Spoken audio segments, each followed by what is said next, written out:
தெளிவான தகவல், சரியான விளக்கம். இது உங்கள் ஹானரபிள் மெசேஜ். வாங்கள் பேசலாம். வணக்கம்.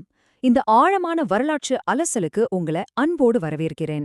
இன்னைக்கு நாம ரொம்பவே பிரமிப்பான ஆனா பலருக்கும் தெரியாத ஒரு விஷயத்த பத்தி தான் பேச போறோம். நடுக்கடல்ல எந்த ஒரு ஜிபிஎஸ் இல்லாத அந்த காலத்துல நம்ம சோழர்களும் பாண்டியர்களும் எப்படி திசை மாறாம அவ்ளோ பெரிய பயணங்களை மேற்கொண்டாங்க. அவங்களோட கடல்சார் அறிவியலையும் விண்மீன் வழிகாட்டுதலையும் பத்தி தான் நாம டீட்டெயிலா பார்க்க போறோம். இது உண்மையிலேயே உங்களை ஆச்சரியப்பட வைக்கும். கொஞ்சம் யோசிச்சு பாருங்க. இன்னைக்கு ஜிபிஎஸ் இல்லாம நம்மால அடுத்த தெருவுக்கு கூட ஈஸியா போக முடியல. ஆனா எந்த ஒரு மாடர்ன் டெக்னாலஜியும் இல்லாத அந்த தொன்மை காலத்துல ஆயிரக்கணக்கான தமிழ் கப்பல்கள் ஆபத்துகள் நிறைந்த நடுக்கடலை தாண்டி கம்போடியா, சீனா மாதிரி நாடுகளுக்கு எப்படி போச்சு? கேட்கவே சாத்தியமில்லாத ஒரு விஷயமா தோணுது இல்லையா? ஆனா அவங்க அத சாதிச்சாங்க. அது எப்படிங்கறத தான் நம்ம இப்போ ஒன்னொன்னா பார்க்க போறோம். இன்னைக்கு நாம கவர் பண்ண போற முக்கியமான 5 விஷயங்கள் இதுதான். 1. தமிழர்களின் கடல் வழி ரகசியம். 2. அந்த காலத்து ஜிபிஎஸ். 3. விண்மீன் வழி செலுத்தும் கலை. 4. நாவாய் சாஸ்திரம். அப்புறம் 5. இந்த மாபெரும் தொழில்நுட்ப அதிசயம். முதல்ல தமிழர்களின் கடல்வழி ரகசியத்தை பத்தி பாப்போம்.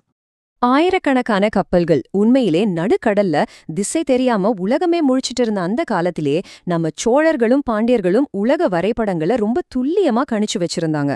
நம்ம முன்னோர்கள் ஏதோ 1-2 படகுகளை எடுத்துட்டு மீன் பிடிக்க மட்டும் போலங்க. கம்போடியா, இந்தோனேஷியா, சீனான்னு கடல் தாண்டி பல 1000 கப்பல்களை தொடர்ந்து அனுப்பி ஒரு மிகப்பெரிய கடல்வழி வர்த்தக சாம்ராஜ்யத்தையே நடத்தியிருக்காங்க. இது எவ்வளவு பிரம்மாண்டமான ஒரு விஷயம்னு நினைச்சு பாருங்க. அடுத்து 2வது பகுதி, கடல் நீரோட்டங்கள், அதாவது அவங்களோட பண்டைய ஜிபிஎஸ். சேட்டலைட் வழிகாட்டுதல் இல்லாத அந்த நாட்கள்ல கணிக்கவே முடியாத கடல் அலைகளை அவங்க எப்படி சமாளிச்சாங்க? இன்னைக்கு நாம ஒரு இடத்துக்கு போனோம்னா கம்ப்ளீட்டா ஜிபிஎஸ் தான் நம்பி இருக்கோம். ஆனா பண்டைய தமிழர்கள் காத்து எந்த பக்கம் அடிக்குது, கடல் நீரோட்டங்கள் எப்படி இருக்குங்கிறத பத்தின ஒரு முழுமையான துல்லியமான புரிதலை வச்சிருந்தாங்க. இயற்கையோட அசைவுகளை வச்சே கடலுக்கான ஒரு பெர்ஃபெக்டான மேப் அவங்க உருவாக்கியிருந்தாங்க. இதுல ரொம்பவே இன்ட்ரெஸ்டிங்கான விஷயம் என்ன தெரியுமா? ஆடிச்சுற்று, ஐப்பசு சுற்று மாதிரியான பேர்கள் தான். கடல்ல இருக்கிற நீரோட்டங்களையும் காத்தோட திசைகளையும் ரொம்ப கிளியரா கண்டுபிடிச்சு அதுக்கே ஸ்பெசிஃபிக்கா இப்படி பேர்களை வச்சு ஒரு ரகசிய கடல் வரைபட முறையை அவங்க ஃபாலோ பண்ணியிருக்காங்க. இது ஏதோ குருட்டு அதிர்ஷ்டத்துல நடந்ததில்ல, பக்கா டேட்டா அடிப்படையில உருவான ஒரு சயின்ஸ் அப்படிங்கறத இந்த தமிழ் வார்த்தைகளே நமக்கு தெளிவா காட்டுது. 3வது பகுதி, விண்மீன் வழி செலுத்தும் கலை. கடல் நீரோட்டங்கள் மட்டும் இல்லாம இந்த செலஸ்டியல் நேவிகேஷன் கலையிலையும் உலகத்துக்கே தமிழர்கள் தான் முன்னோடியா இருந்திருக்காங்க. அகத்தியர் நட்சத்திரம், அதாவது இங்கிலீஷ்ல கேனோபஸ்னு சொல்லுவோம், அப்புறம் அனுஷ நட்சத்திரம், இதையெல்லாம் அவங்க எப்படி யூஸ் பண்ணிருக்காங்கன்னு பாருங்க. நடுக்கடல்ல கும்மிருட்ல எந்த ஒரு லேண்ட்மார்க்கும் இல்லாதப்போ இந்த குறிப்பிட்ட நட்சத்திரங்களோட கோணங்களை, அதாவது ஆங்கிள்ஸை அளவெடுத்து தங்களோட மாபெரும் கப்பல் கூட்டங்களை கரெக்டான திசையில கொண்டு போயிருக்காங்க. இதுல நம்மள நிச்சயமாவே ஷாக் ஆக்குற ஒரு விஷயம் அவங்களோட இந்த அட்சரேகை கணிப்பு தான். நைட்ல வானத்துல பயங்கரமான மேகமூட்டம் இருக்கிறப்ப கூட ஒரு சில குறிப்பிட்ட விண்மீன்களோட கோணங்களை வச்சு அவங்க எந்த அட்சரேகையில பயணிச்சுட்டு இருக்காங்க அப்படிங்கறத ரொம்ப அக்யூரேட்டா கால்குலேட் பண்ற ஸ்கில் அவங்க கிட்ட இருந்துச்சு. வானத்துல மேகம் மறைச்சா கூட அவங்களோட சயின்ஸ் துல்லியம் கொஞ்சமும் குறையல. இப்போ 4வது பகுதிக்கு வருவோம். நாவாய் சாஸ்திரம் எனப்படும் கப்பல் அறிவியல். இது வெறும் வழிகாட்டுதல் முறை மட்டும் கிடையாது. நாவாய் சாத்திரம் அப்படிங்கிற நம்ம பண்டைய தமிழர்களின் கடல்சார் அறிவியலோட முக்கியமான ஒரு டெக்ஸ்ட் புக்கை பத்தி நம்ம கண்டிப்பா தெரிஞ்சுக்கணும். கடல்ல ஏற்படுற பிசிக்கலான ஆபத்துகளை எப்படி தவிர்க்கிறது, அதுக்கான ரகசிய கணித முறைகள், அப்புறம் வானிலை மாற்றங்களை எப்படி தெரிஞ்சுக்கிறதுன்னு பல குறிப்புகள் இந்த மாபெரும் நூல்ல குட்டி கிடக்கு. இது சாதாரணமான ஒரு புக் இல்லங்க, உண்மையிலே ஒரு இன்ஜினியரிங் மாஸ்டர் பீஸ். நடுக்கடல்ல எவ்வளோ பெரிய அலை வந்தாலும் கப்பல் கவிழாம இருக்கிறதுக்காக துல்லியமான சமநிலை எடை கணித முறைகளை அவங்க யூஸ் பண்ணிருக்காங்க.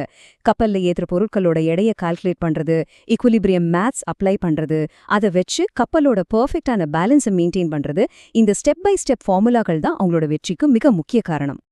ஆனா இதையெல்லாம் விட என்னை ரொம்பவே ஆச்சரியப்படுத்தின ஒரு விஷயம் அவங்க புயலை கணிச்ச விதம் தான்.